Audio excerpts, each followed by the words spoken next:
Hi, I'm Lucie Kim. I'm a New York-based creative director and the principal of design practice and branding practice, MyOrb. And me and Molly wanted to connect about brand foundations and really what it means to talk about brand DNA. Like we hear purpose, values, positioning, and tone.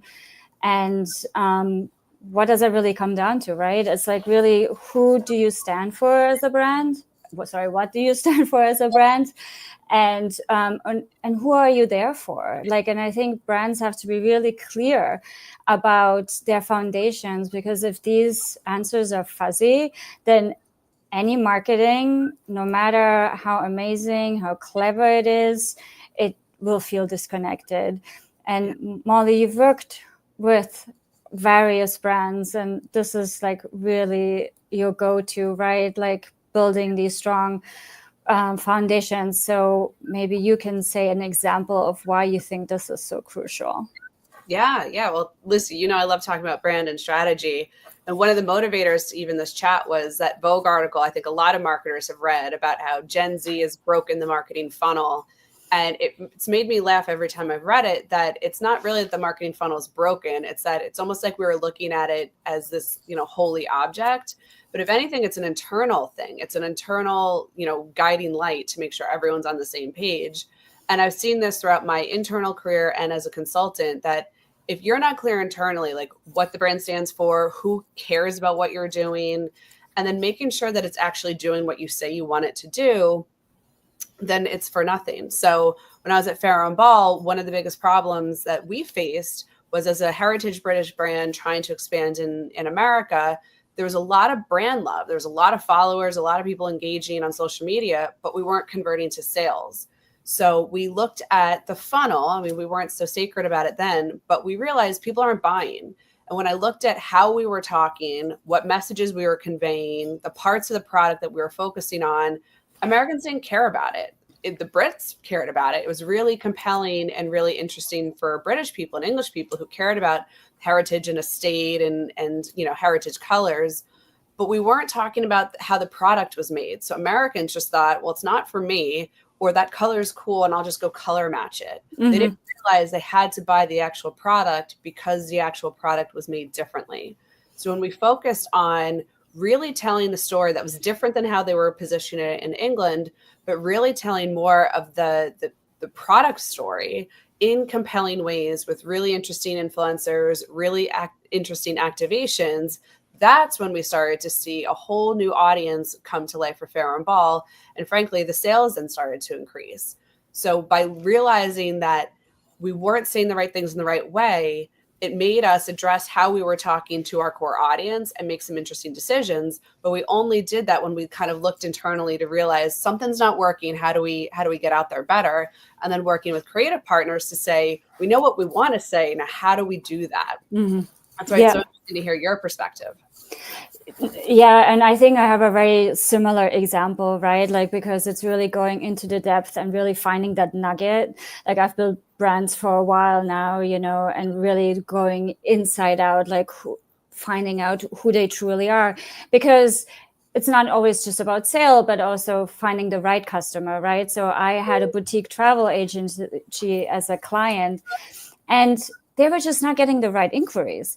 They got calls and like, they were in Japan, like, we need a flight to Japan. Can you help us? We need just one portion of the trip planned in Kyoto or what have you.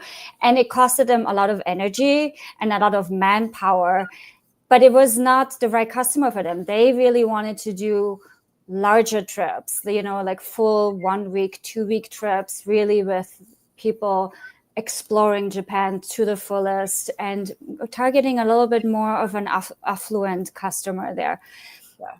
And so what we did, we actually went back and did like a workshop and sort of finding out where the problem was and where the disconnect is, right? So, and it was in communication. We realized that the sales team is just not sending out the right message. So with that, core insights, we can then really say like, okay, what does communication need to look like? How do they need to step out in order to reach, these dream clients that they wanted? And based on that, we crafted the right messaging, the right visual language. And, based on that work, they were able to scale and then really pursue the proper marketing channels. Yeah. Well, yeah, it's like you have to get that vibe out there in a different way. And then it starts to make sense. Like, okay, this is for me, or I understand more about what they're doing. And if you don't have that clear and constantly iterate, like what is resonating with people today, you're wasting your time and effort. I think that's what's so hard right now. I think a lot of marketers and frankly, a lot of executives, they want this beautiful funnel. They want it top down. They want it to be almost like a candy land. Like, you follow this and then this happens. And that's not it. It's people are coming at you from all different areas. It's more like chutes and ladders. So instead of trying to race or figure out who's coming in this way or that, just make sure that you're consistent and really speaking up and showing up the way that the people you want to purchase or engage with you would also show up. I mean, it's a tricky exercise, but it's one that if you don't get that right, especially in such a crazy world that we live in right now, where costs are high and skyrocketing, yet we need to keep being dynamic. It's really, that's the time to invest in taking the time to look within, hire, outside eyes to help you make sure that you have that fresh perspective and get that expertise for understanding how do you bring that to life? How do we do this? How are we compelling? Which channels do we really decide to show up on? And these channels that are constantly shifting and changing, right? Like the agility, like you have to be agile today because you just don't know what you're going to be faced with. And I understand how hard it is to take that stop in the beginning and say like, budget wise, time wise, of course you want to hit sales right away. But to take that time in the beginning and really understand the core, who you are, who you're talking to, in order to then quickly adapt to any marketing and changes will be so helpful for anyone, right? Like it does not matter what industry you're in. You might be beauty, you might be fashion, you might be tech. I think it's across the board. Yeah.